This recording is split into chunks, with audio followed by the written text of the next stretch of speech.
going to sing one more song that you are all very familiar with at this time. And this is in a message we cannot sing enough, which is about loving yourself the way you are. Why don't we stand up for the song together?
Everybody.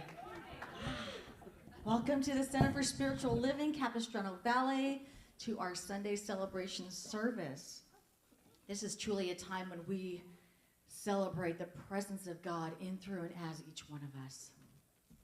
My name is Karen Allen. I am your creative arts staff minister here, and I feel so blessed you chose to be with us today, because your presence here is a gift. Truly a gift. We are a center that believes there is a power for good in the universe, and that each one of us can use it. We also are a center that believes that the kingdom of heaven is right here within us. And so I just wanted to share a little bit of today's reading from the Science of Mind textbook, Science of Mind magazine.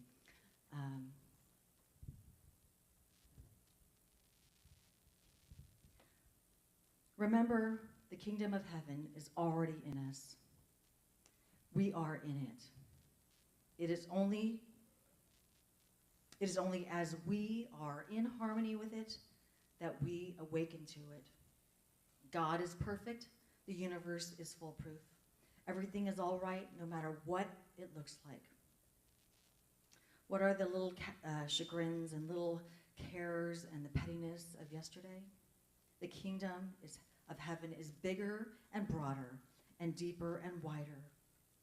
And such peace as anyone possesses in the world comes from a consciousness or unconsciousness acquiesce within the universe, a non-combativeness toward it.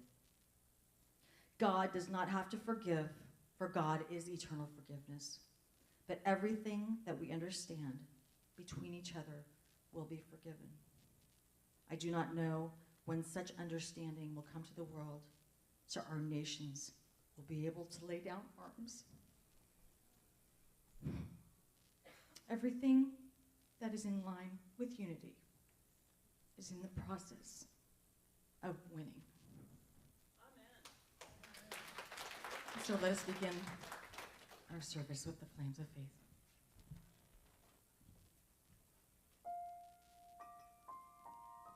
We perform this ceremony to promote the universal consciousness of life, which acknowledges that all peoples, all faiths, all sentient beings come from the one great universal presence, which we call Spirit. Fundamental to this truth is the unifying nature of all religious thought and experience, which we honor here today. We light the candle for the Tao, honoring the universal path of harmony and equilibrium, the natural way. We light the candle for the shamanic traditions, honoring the beliefs and practices of all indigenous peoples, the way of primal spirituality. We light the candle for Hinduism, honoring the path of knowledge, action, and devotion. We light the candle for Judaism, honoring the ethical path of living by sacred law. We light the candle for all forms of Buddhism, honoring the Four Noble Truths and the path of compassion.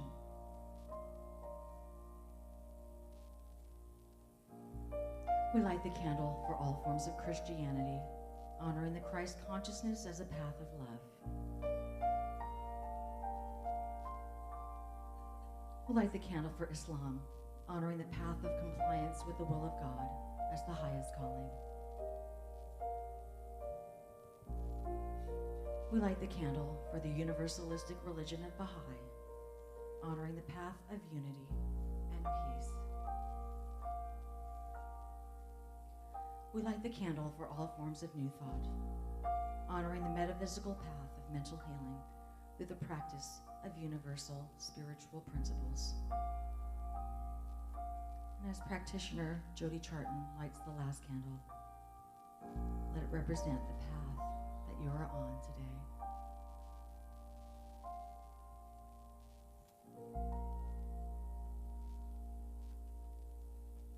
Please join me as we take a few moments of sacred silence.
Won't you join me in chanting Om 2 times?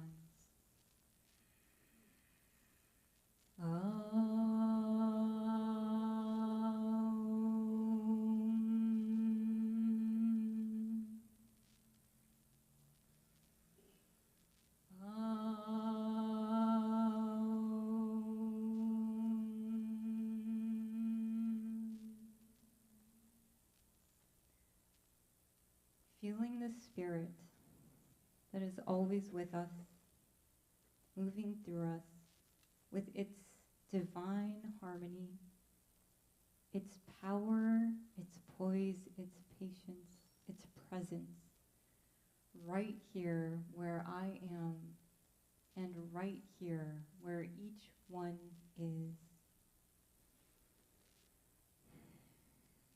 Knowing that this spirit is peace, is love,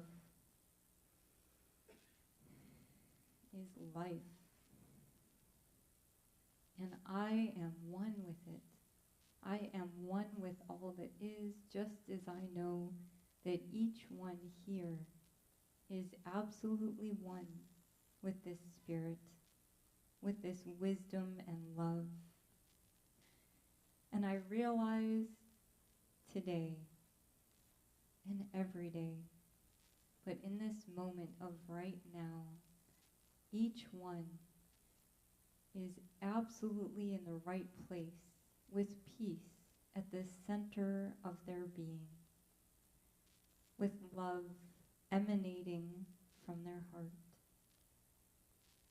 and their minds wide open to divine possibility for the highest and best for this day, for this service,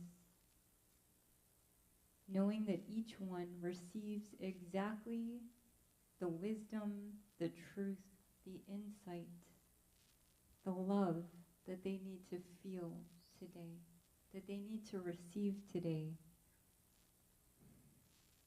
knowing that it's all perfect, that this service unfolds smoothly, effortlessly, easily, and that each one leaves feeling nourished and lifted and guided and part of this wonderful, glorious community on this beautiful day. I release these words. I let them go. I let them be. Please join me in saying, and so it is. Thank you.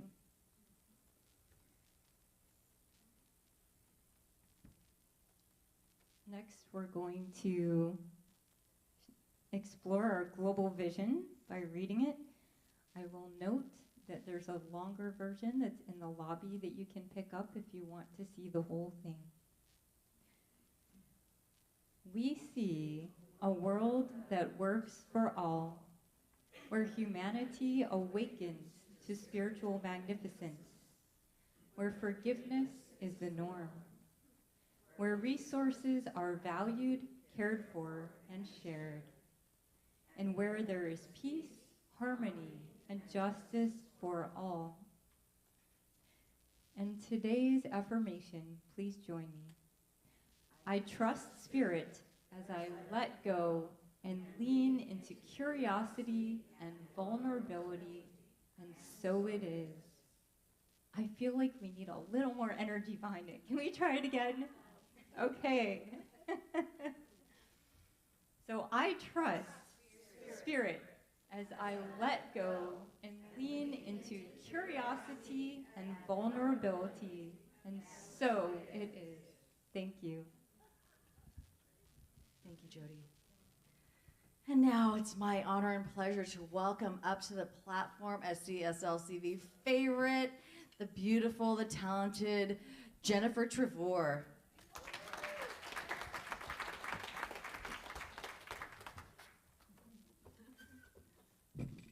Good morning. I'm so happy to see you. Some 30,000-foot view time together, yes? Let's do it.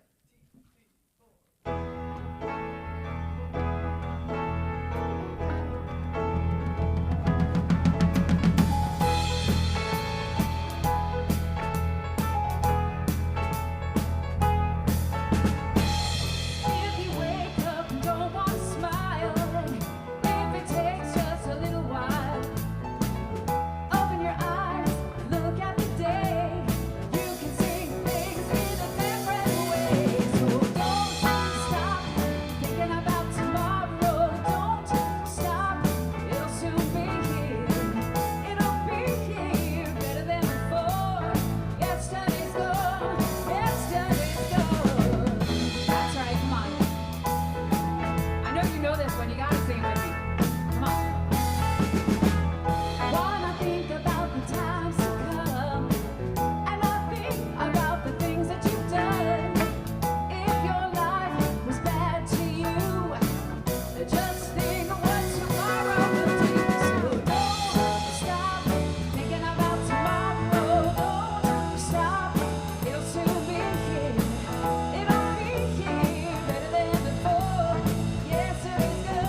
Yes, thank you. Thank you so much. That was wonderful. Whew. That's an old favorite. And of course, Jennifer's a longtime favorite. I won't call her an old favorite.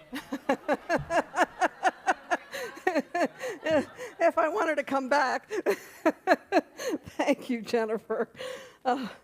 Good morning. My name is Reverend Alice Reid, and I'm glad to be with you again this morning on another Sunday in October.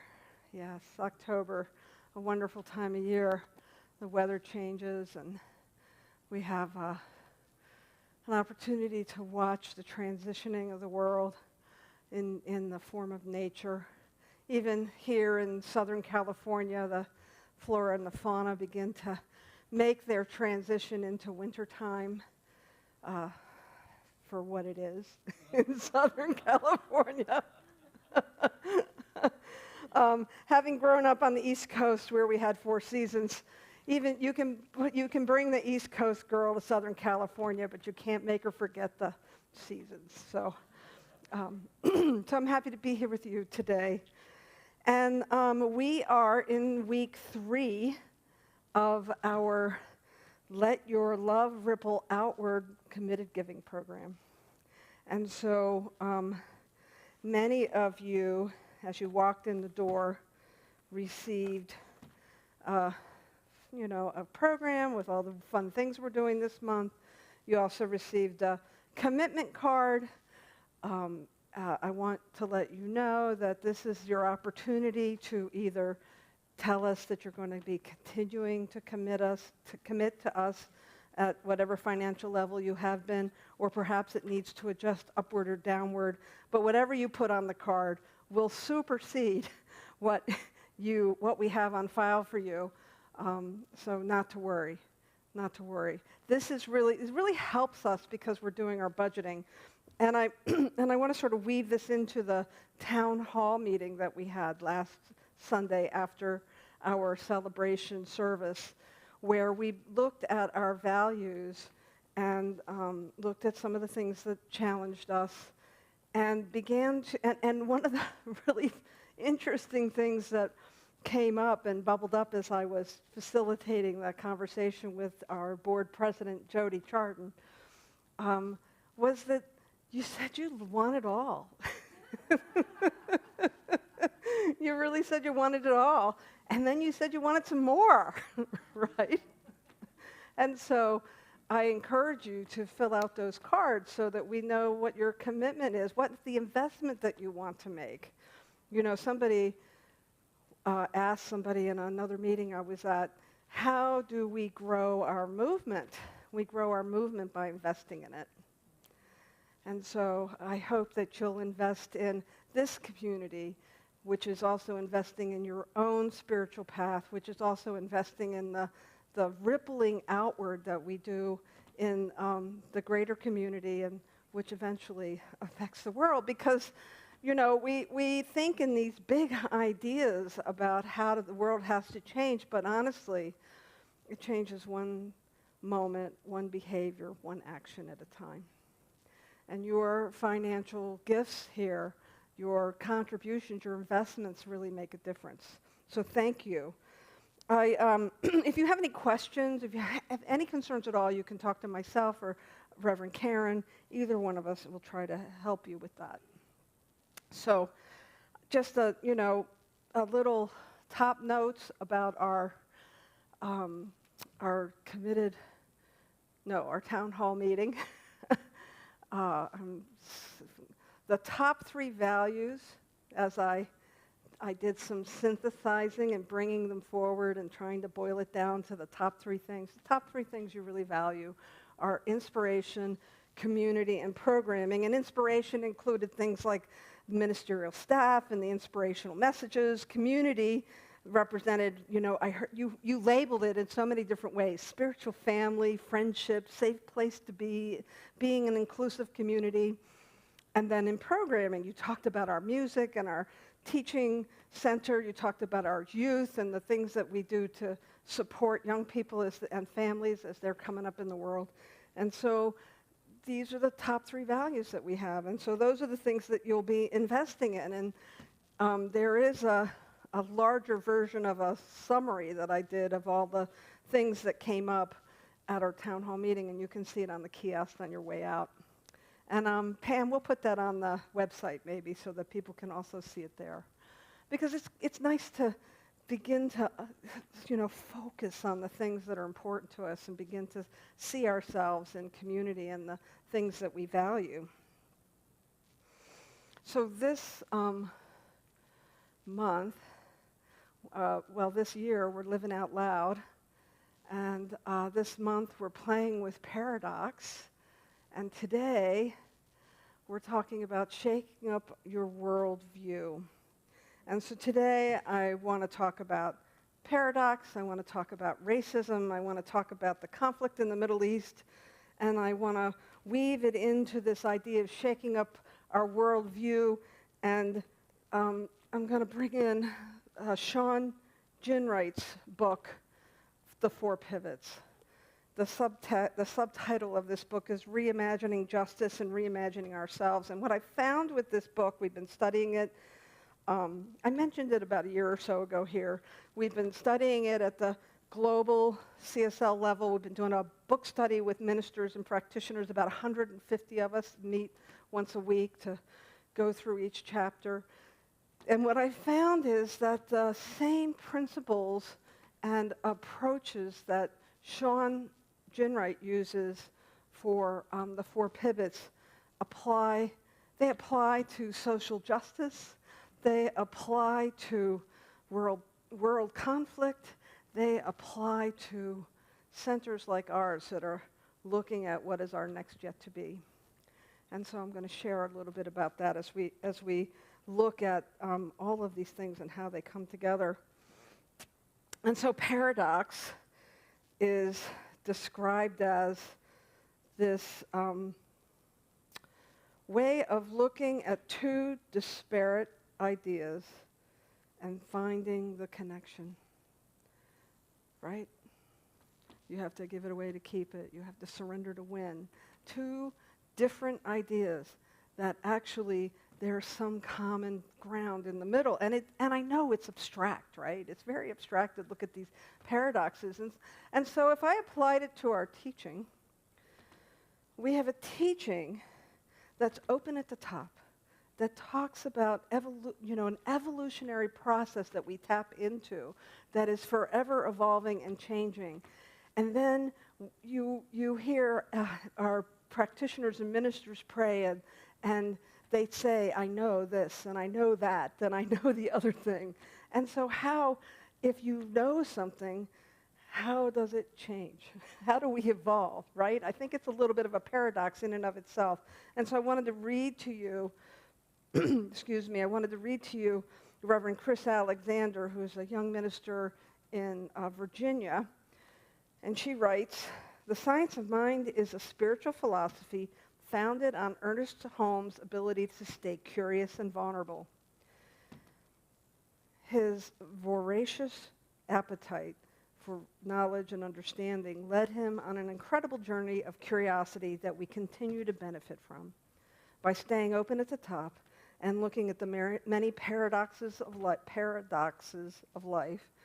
and of our science of mind teaching, we continue Ernest's legacy and journey in a new way, allowing ourselves to utilize this teaching to stay in the question rather than the answer." So my initial inquiry, how do we stay open in the top if we know the answer, right? How do we do that? Well, I think it's by exploring our thinking. I think it's by looking at the places where we get stuck, maybe a little too comfortable. And in Sean Ginwright's book, he has 4 pivots that we can look at to help shake up our worldview. The first one is awareness. He says that we move from lens, looking out into the world, to looking at ourselves. That sounds familiar, doesn't it? To a lot of the things that we teach here. It was in the music that, the words of the song that we sang as a community as we started. We come back in and we notice how we're looking out into the world and projecting our own maybe less than positive ideas, our judgments. We tend to project them outward, and so the mirror has us come back and see where those things live inside us. His second pivot is connection, where we move from transactional to transformational relationships. Transactional relationships are those relationships where we focus on what's on the surface. What am I going to do for you, and what are you going to do for me? Where transformational relationships really begin to have us look at each other and experience each other and listen to each other and to begin to embrace the different experiences we have and the different viewpoints, the different opinions, if you will, so that we can begin to have a greater perspective. The third pivot is vision, from problem fixing to possibility thinking, and I'm actually going to dive into that one a little more today. And the fourth one is presence, from hustle to flow. Anybody feel like you're hustling all the time? Yeah, maybe if you're retired or in your second or third career, it might not feel like quite the hustle. But gosh, sometimes just getting the trash out on Wednesday night's a hustle for me. So that fourth pivot is really looking at how we can step into the flow. And so I really want to look at vision today and moving from problem fixing to possibility thinking. And I want to start by saying, hello, my name is Alice, and I'm a problem lover. And let me give you some context for that, because I don't necessarily love problems. But boy, can I live in the thinking about them, in the wanting solutions for them, but awfulizing or really looking at how difficult things are. Sean writes in his book that he works with a lot of change agents. He works with a lot of people who are working with social change, and he talks about working with students who are they're resisting something, they're fighting something, they're struggling with something, whatever the issue might be. And when we find ourselves in that place of really wrestling with the problems of the world, or even the problems in our own center, or the problems in our own lives, we become problem lovers. We become so saturated with the problems that we can't see any newness. We're not able to really reach out into a new idea. We might try to recast the situation in some way. We might try to rearrange the circumstances a little bit, but we don't really step in the newness when we are continually spinning in the issues of the day. That doesn't mean that we don't need to fight for a more just society. I'm not saying that. But at some point, we need to pause so that we can have vision to see past the issues of today. I know that the problems in the world are big. We, just looking at what's going on in the Middle East and the terrorizing that's happening because people are so invested in what they're not getting, what they don't have, what they think is theirs, the problems that they manifest themselves in the violence. And it's hard to watch. And it's hard to know what to do. It's hard to know how to move through that. And we started this service with all these lovely songs about loving ourselves and feeling, positivity and all those beautiful ideas. And what does that have to do with the conflict in the Middle East? How can we sit here and talk about loving ourselves when people are dying, being kidnapped, being bombed in their own homes?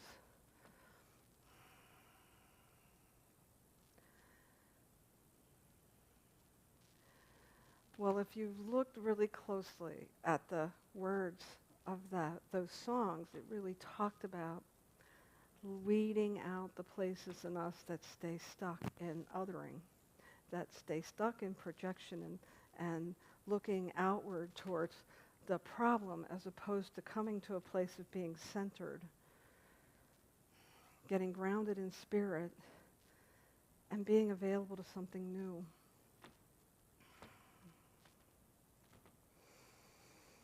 Sean talks in his chapter on vision and from problem fixing to possibility thinking.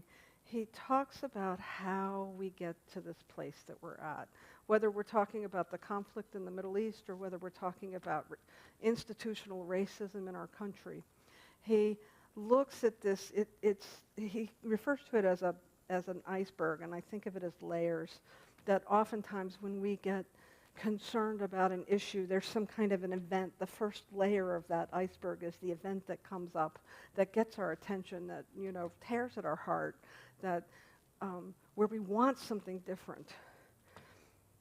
And that event, if you think about the war in the Middle East, if you think about what happened when the murder of George Floyd, there was this swelling of people who were ready to experience something different, who were ready to speak to the problems that we're experiencing, and when it comes to racism in our country, and then as we get further and further away from that event, the din dies down, right? And we've seen that over and over again. We've seen that with the pandemic. We've seen that with 9/11.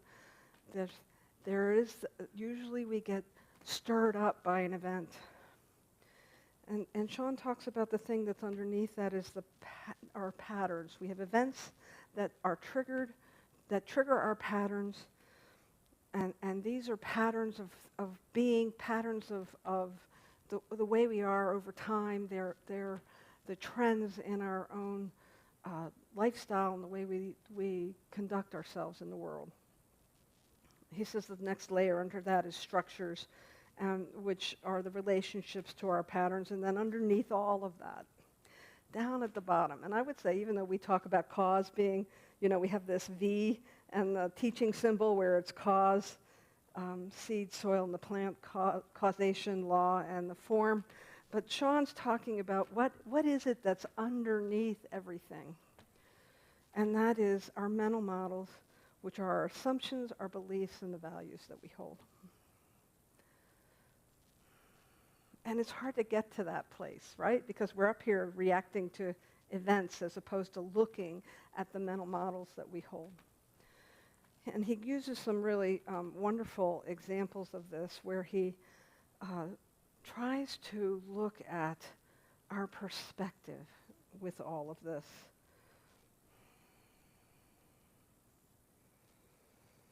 And I think the funny thing about perspective is that you only can see what you can see. It's that old story of the blind man and the elephant, right? And the one blind man has the trunk or one of the legs, and he says, "Oh, it's a tree. It's a strong and sturdy tree." And one person feels the ears and says, "Oh, it must be a winged beast." We have this perspective because each of us looks at the world through our own worldview. Each of us has our own viewfinder. Each of us has our own experiences that cause us to look at the world the way we do. And so in order to shake up our worldview, we need to look at what it is that is our perspective and be curious about the other perspective. Be curious about the things that are happening in the world. If you whether you are a Democrat or a Republican, whether you are supporting Palestine or Israel, whether you believe there's institutional racism or, or that it's just a lot of people who don't know how to take care of themselves, whatever vantage point you have, I encourage you to be curious about the other ways of seeing things.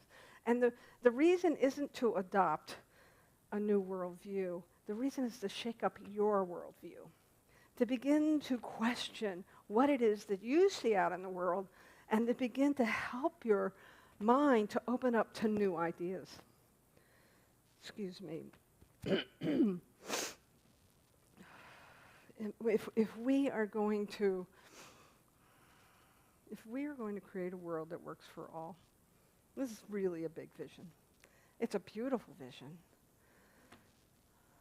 I don't believe we can continue to do the same thing and expect different results. In order for us to step into possibility thinking and design thinking, we need to stretch our minds, and we do that through paradoxes. We do that through these ideas of how we can really show up in the world. And then to ask ourselves, what is ours to do? I have no idea how to directly impact what's going on in Israel and the Gaza Strip and Palestine. But I do know that I can look within myself for those places that think small, that believe that somebody's going to take something from me, believe that I'm going to lose mine, and to press in and look at what needs to be healed within myself, and then to act from that place of greater awareness and perspective. And whether that is supporting a charity that is feeding those that don't have resources, or maybe it's supporting the medical doctors, or supporting peace efforts financially, or perhaps supporting peace efforts right here at home. There was a wonderful document that went out from Centers for Spiritual Living. We emailed it out to you on Friday, and it really gave you some resources for how to show up in a spiritually centered way. My friends, I don't think the world's going to get simpler. I don't. And when I say to you glibly, hello, my name is Alice, and I'm a problem lover, I'm owning the fact that it's easier for me to sit in the problem than it is to begin to do my spiritual practice and to begin to think a new thought, to begin to use my imagination for a different idea, a different way of being, a newness that can help us to reimagine ourselves. Sean says that he calls this thing the third position, and he says usually we have three positions we can take. We can take the first position, which often is that place where we hold an idea and we believe it's credible, we believe it's true, and we stand firmly in whatever that first position is. Second position usually challenges first position with its own ideas about credibility and value and truth. Third position is this place of neutrality where you try to be curious about first position and second position. And let me just take that from the abstract into, like, if we were talking about gun control, right? If we were talking about gun control, first position might be the Second Amendment, right, and the right to bear arms. The second position might be, well, I certainly believe in that constitutional amendment, but I don't think we should be able to have AK-57s and automatic weapons. And the third position tries to look with curiosity at both positions as opposed to getting into the game of competing for who's right. And so the way that we begin to first step into possibility thinking is being willing to surrender the need to be right. Not to take on somebody else's worldview, but to question our own. I really believe the world is calling for us to do this really important work. And it may not feel like work because it's very much in our hearts and in our minds, but it is the work of loving unconditionally, of listening, of being curious, of suspending our judgment. And Sean says in very plain English, and I agree with him, holding third position is not an easy task. I had to hold third position at our town hall meeting. I think I did a good job. I think I was about 80% there, but that 20%, it was bubbling up. It was bubbling up because there were a couple things that came up and I felt like defensive about it, right? That's when we lose our third position and start to drop into first or second position, when we allow our defensiveness to come forward. We need, in order for us to move from point A to point B, we got to shake up our worldview, friends. It is really time for us to begin to look at those places of shift that are necessary, whether they are in your own home, in this community, in the greater community, in the country or the world. It's really time for us to open up and be available to new ideas. And I really love, as I was reading about this pivot in this wonderful book, I really enjoyed the work that he did in a community where everybody was sort of like, it's not going to change. He was working with community leaders in an impoverished area, and they were all vying for the same nonprofit dollars, and they were mistrusting each other, and none of this is ever going to change because this is just the way it is. There's too many problems. There's too much oppression. There's too much racism. There's not enough money, and they're getting all the money, but they're not doing all the work. They're doing all the work, and they don't have any money. I mean, it's not hard to imagine, is it? No, it's not hard to imagine that scenario like that. I've seen it over and over again. And the work is to begin to look at our languaging and how we hold things and how we problem love, and to begin to imagine, well, here's our experience. What if, one of the meetings he had, he talks about, what if there was enough money for us to have infrastructure in all the core or agencies here, and what if we could spend time suspending our mistrust of each other and begin to really look at new possibility in this community? Those are the kinds of possibility thinking or design thinking that really bring us into a new way of being, and it requires that we have a faith in uncertainty. It requires that we have a faith in the unknown territory of newness.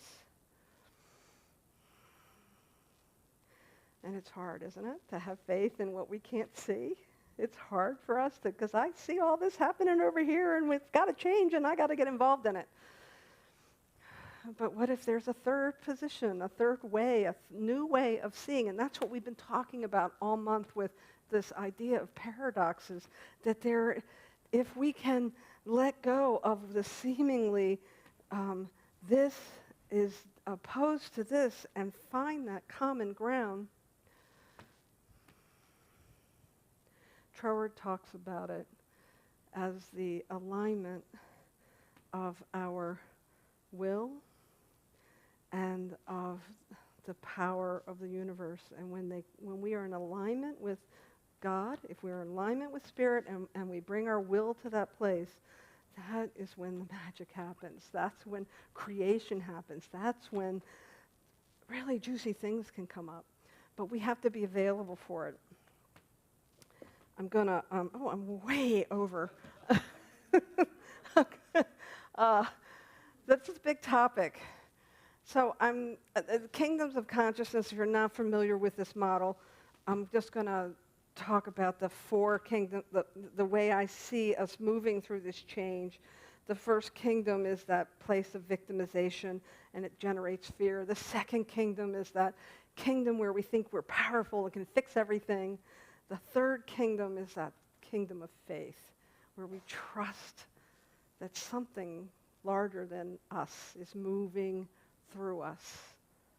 And there's a distinct difference between Kingdom 2 and Kingdom 3, but sometimes they can look the same.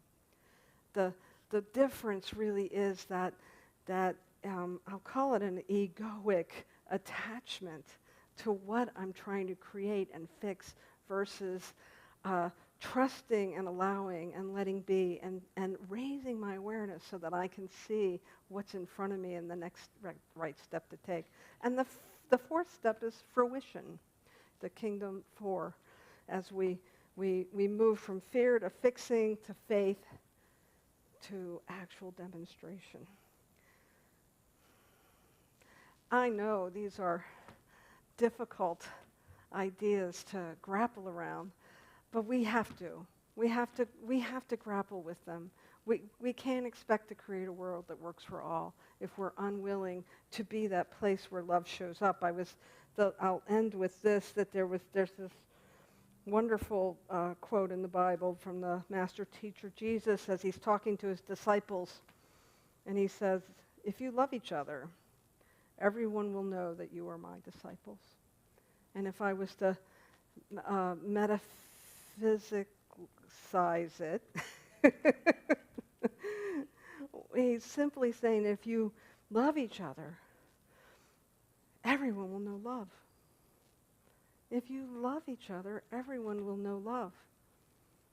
I want us to be that community. As we go through the town hall today, we're going to do some visioning after the service. We've got some food for you, and we're going to do a spiritual practice that is designed to open up your mind and be that receptor of imagination and the wonderful ideas of spirit that want to come through you.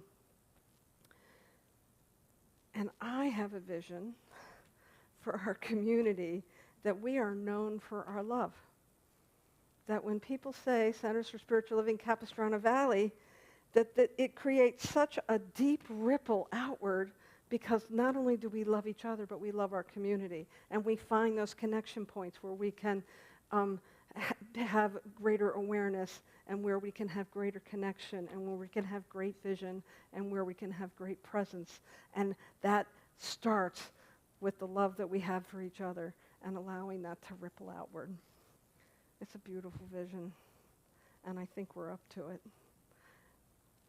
So thank you. Thank you for joining us for this Let Your Love Ripple Outward program. We've got one more week, and I know it feels like I'm stirring a pot, doesn't it? I definitely feel it as the pot stirrer, but I think it's worth it, and I'm really looking forward to seeing what comes of it. Thank you very much.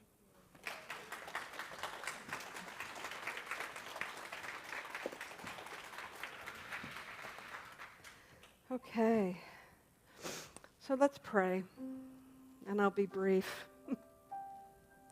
There is only one power, and that power is love. That power is peace. That power is unity and wholeness. And I trust that that power so loves the world that it moves through each one of us to experience those things. And I know that as we move through this week, we open our hearts and open our minds to a new way of seeing, to true vision that wants to come through us. And I know that that vision is perfect and whole, and it needs each one of us so that it can walk the world and be in our life by means of us. So it is with great gratitude that I know this highest calling for each one, for our community, for our world, to love and to be that place where love shows up. And so we anchor this prayer by simply saying, and so it is. Thank you. And now it's time to bring up the wonderful Jennifer Trevor and the band. Thank you.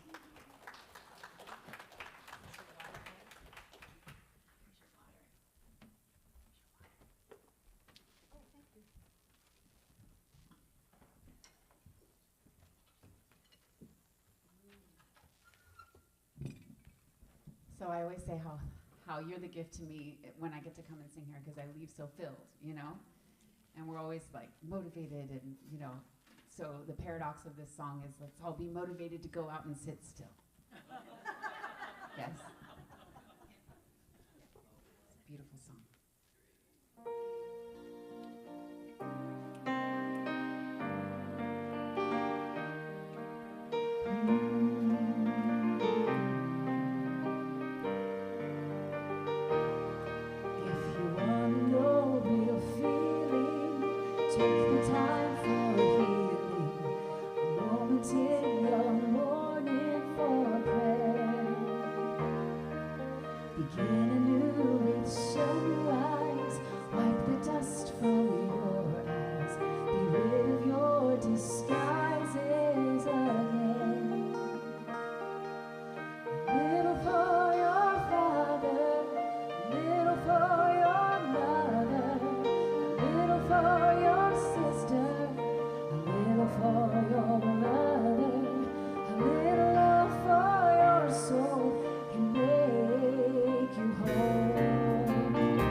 For the shower of love, do it in the evening. You will be receiving the peace that you've been leaving behind. It's a little for your father, a little for your mother, a little for your sister, a little for your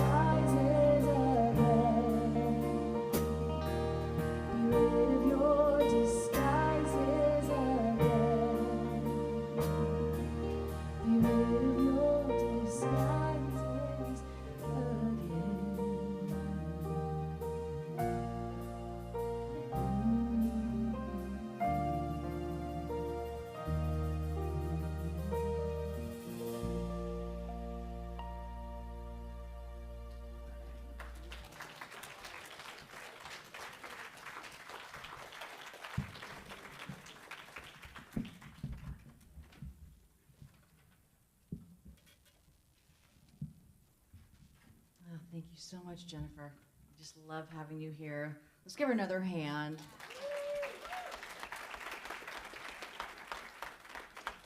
I'd like to take this time to also thank our music director, Diane King-Van, and our band. Yay.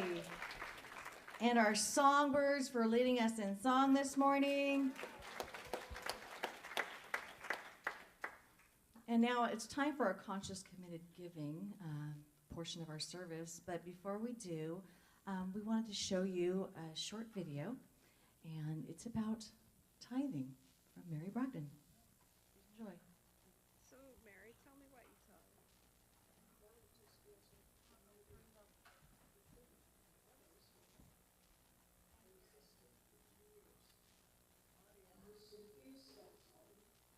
I heard a lot of different speakers and teachers on the subject, and each time I would get the inspiration to tithe, but then I would get scared because I couldn't manage to make the money last till the end of the month. I thought if I tithe, it would make it even harder, until someone suggested that I become a committed giver, giving 2% of my income until that felt comfortable, and then increasing it by 2% until I reached 10% or more. One time, Mark Victor Hansen came to our church to talk about tithing, and he said that he started with 10% but now tithes 20%. Because you can't outgive God. One day, on one Sunday service, there was a shift in me when I watched another couple in the church as they were preparing for the basket to come in. I watched the husband take his envelope with his check out of his coat pocket. He held it between his left hand and his wife's right hand, and then he rested both their hands on his leg while we all recited the prosperity affirmation. My impression of that was that they had created this ritual to make their giving practice more sacred to them. And I'm fine with that. So, without even talking to my husband about it, I just initiated that practice. And he was one. He seemed to love it too. There's one more thing. This is my church home, and I am all in. I feel responsible to make this church viable. I think that we all who feel that way have the same responsibility. If we want this church to continue and to grow, we need to be willing to pay the bills, pay the salaries, and volunteer. We want this church to be a presence in the community, and we want to lose the reputation of being the best kept secret. Thank you so much, Mary. Thank you, Mary. Now, if the ushers would please come forward.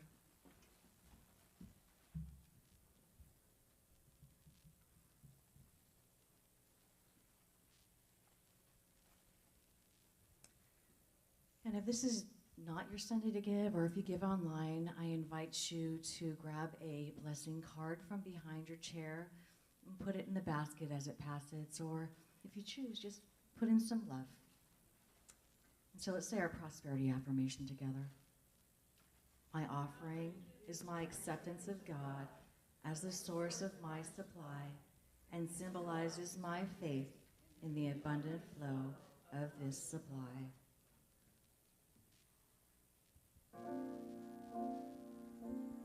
Today I'm offering a song as a prayer for all those suffering in the Middle Eastern conflict, both sides, all sides. There are no sides. This is a beautiful song written by my friend cantor Natalie Young, and it's called Be the Light, something we can all do just like Alice was talking about. We be the love, be the light. Be the light, be the light inside the darkness, be the hope, burning bright into the night, be the voice for those who cannot raise it, be the one who leads the way through the world's darkest days, be the light, be the light, be the light.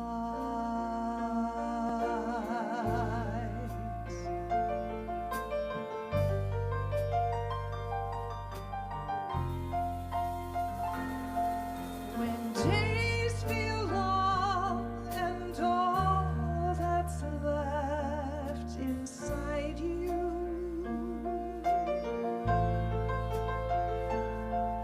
are darkest days, reach for the light to guide you.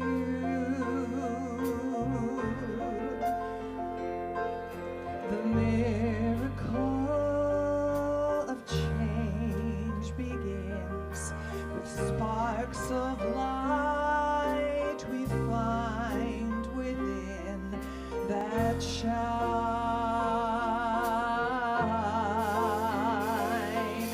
If we come close together, we will see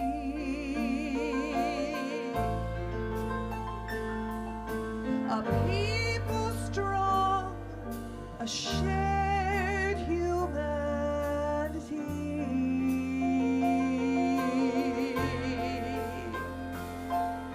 To transform darkness into light, to lead with love instead of might, we shine,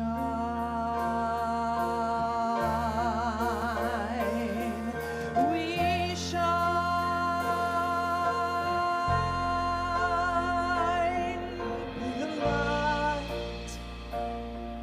Be the light inside the darkness, be the hope,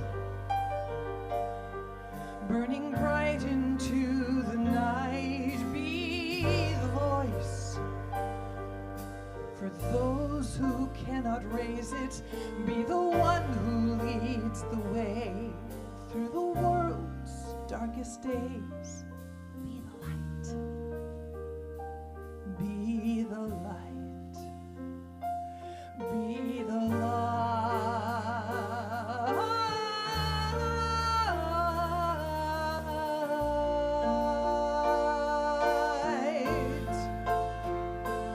Be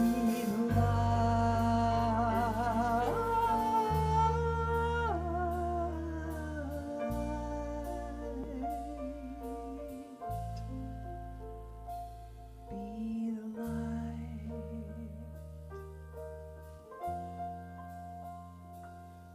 Be the light.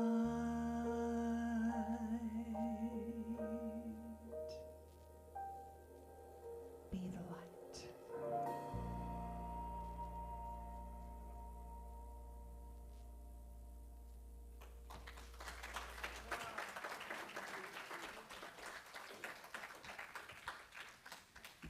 Wow, what a gift. Diane. So I bless these gifts, knowing that the giver and the receiver are one and the same. And they go out to do wonderful works in the world.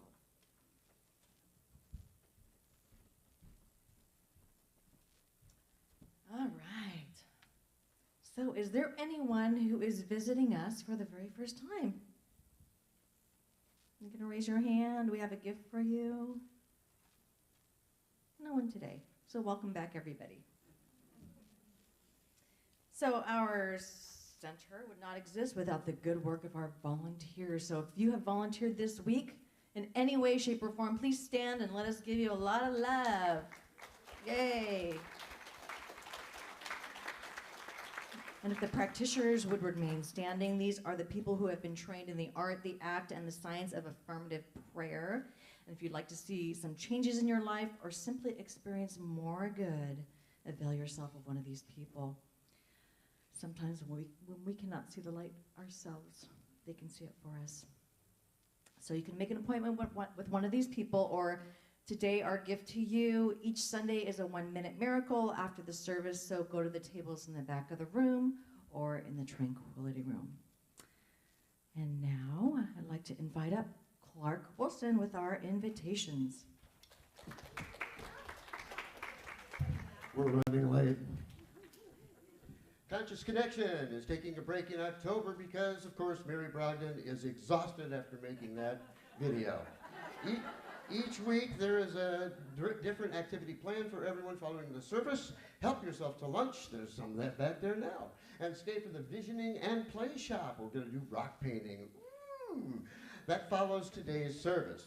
Attention artists, crafters, bakers, etc., etc. Our holiday boutique and brunch is coming up on December 3rd. This is your opportunity to create and sell items that you craft with your own hands. Please sign up for the boutique on the kiosk at the back of the room, or see Reverend Karen if you have any questions. We're still offering $200 referral fee to anyone who refers someone to the executive suites at Talega, who then leases one of the vacant offices for 1 year. Be sure to have your friend give your name as a referral source, and if you would like to lease an office upstairs, then you get $200 off your first month's rent. This Wednesday at 6:30 p.m., Christian Steele returns to teach his meditation class. And then the fabulous Kalama Brothers, sorry, sweetie. Kalama Brothers Benefit Concert and Luau Brunch is only 1 week from now. Woohoo!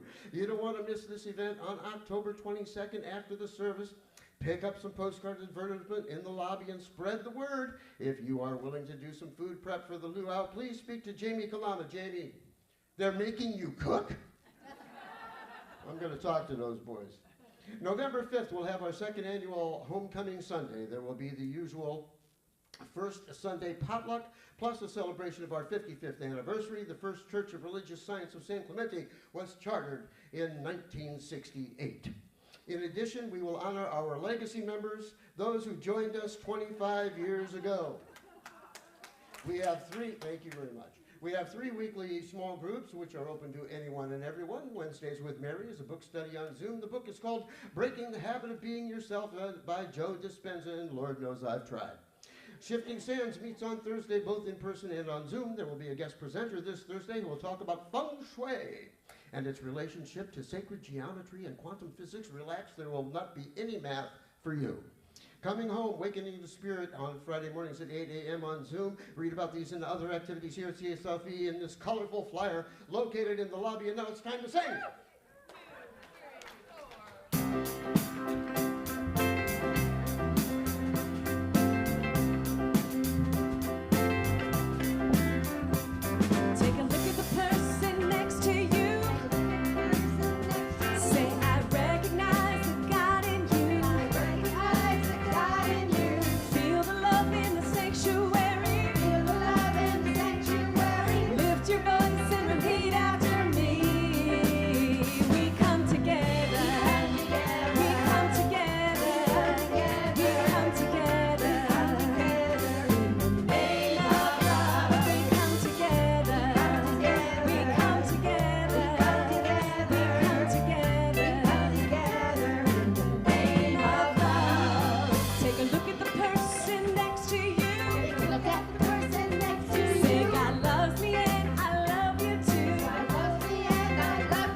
Know with me now that indeed love is the face of our community, and so it is.